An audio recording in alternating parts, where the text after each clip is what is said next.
महाकुंभ का भव्य आयोजन है। प्रयागराज की पावन धरती पर हो रहा है। श्रद्धा और आस्था के साथ संगम में करोड़ों लोग डुबकी लगा रहे हैं और अब समाजवादी पार्टी के मुखिया अखिलेश यादव भी महाकुंभ पहुंचे।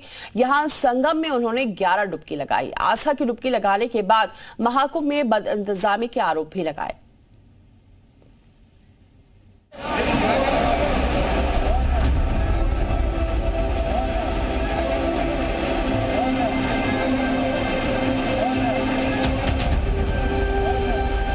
प्रयागराज में चल रहे महाकुंभ में आखिरकार समाजवादी पार्टी के मुखिया अखिलेश यादव ने संगम में स्नान कर लिया।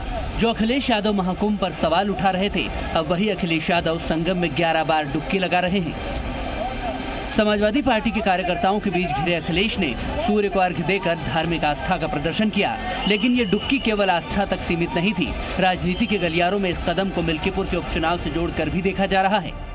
योगी आदित्यनाथ पहले ही महाकुंभ में डुबकी लगा चुके हैं, वो भी अपनी पूरी टीम के साथ, और अब अखिलेश यादव संगम स्नान करके बड़ा मैसेज देने की कोशिश कर रहे हैं। महाकुंभ में डुबकी लगाने के बाद अखिलेश यादव ने कहा कि मुझे 11 डुबकी लगाने का मौका मिला। संगम पर महाकुंभ मनाया जा रहा है, ऐसा संयोग 144 साल बाद आया है। इस पर राजनीति बिल्कुल नहीं होनी चाहिए।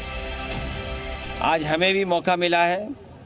मैं आज महाकुंभ में स्नान कर करके जा रहा हूँ। मैंने 11 डुबकी लगाई हैं। बंटवारे और नकारात्मक राजनीति के लिए जगह नहीं है। आज कुंभ का तो यही संदेश होना चाहिए, सकारात्मक संदेश होना चाहिए। दरअसल अखिलेश यादव इससे पहले इस आयोजन को लेकर योगी सरकार पर निशाना भी साध चुके हैं, लेकिन अब अखिलेश यादव का महाकुंभ में आना और संगम में स्नान करना उनके बदले हुए राजनीतिक रुख को दिखाता है।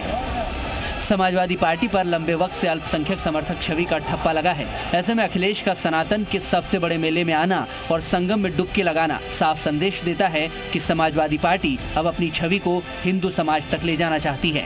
अखिलेश की डुबकी पर सियासत भी खूब हो रही है। बीजेपी जमकर निशाना साधने में जुटी है। बात वो कोई नहीं मानते थे, लेकिन एक बात मान गए। मैंने उनसे कहा था कि यहाँ लोग आस्था की डुबकी लगाने लगातार आ रहे हैं, उनके आस्था पर चोट पहुँचाने वाली टिप्पणियाँ मत करिए और आप स्वयं अपने परिवार के साथ, अपने पार्टी के लोगों के साथ आइए, महाकुंभ में डुबकी लगाइए।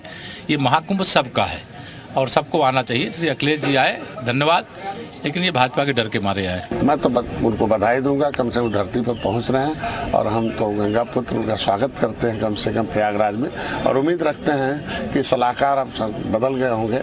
दरअसल यूपी की सबसे हॉट सीट मिल्कीपुर में 5 फरवरी को उपचुनाव है, लिहाजा महाकुंभ और गंगा स्नान कदम अखिलेश हिंदू वोट बैंक को मजबूत करने की कोशिश के तौर पर देखे जा रहे हैं। हालांकि अखिलेश यादव के खिलाफ साधुसंतों ने भी तंज कसते हुए कहा है कि अखिलेश देर आए दुरुस्त आए। समझिए, देर आए दुरुस्त आए, हो सकता है उनमें भी वैराग्य आ गया हो, उनके भी जो ज्ञात अज्ञात में जो पाप हुई है उसका प्रायश्चित हो जाएगा। बहुत अच्छी बात है। मैं कहता हूँ अखिलेश जी को सबको लेकर के यहाँ पे स्नान करना चाहिए। देखिए, मुस्लिम विचारधारा से अब आपकी राजनीति चलने वाली नहीं है। आपको सनातनियों को साथ लेना पड़ेगा, आपको हिंदुओं को मानना पड़ेगा। आप कब तक मुस्लिम विचारधारा की पार्टी से काम करेंगे? नहीं, अब आप जैसे आपने देखा होगा, जैसे हमारे माननीय प्रधानमंत्री जी कार्य कर रहे हैं सनातन के लिए, हमारे योगी जी काम करे सनातन के लिए, अब आपको भी ऐसा ही करना पड़ेगा, तभी आपको सफलता मिलेगी।